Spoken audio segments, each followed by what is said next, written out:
Hi, Neil here from the Dirt Floor Workshop. Today's video, the drill press, part 2.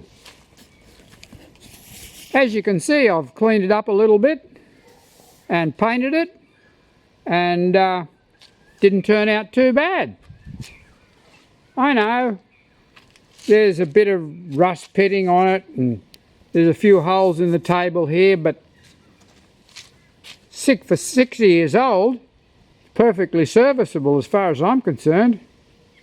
Anyway, next thing I got to do is get on with this unit here.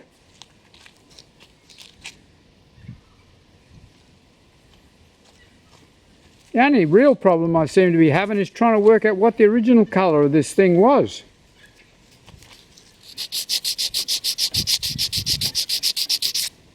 There was a sort of a light green, and then there's grey or dark green. I'm not sure. Does anyone know what the real colour was? Anyway,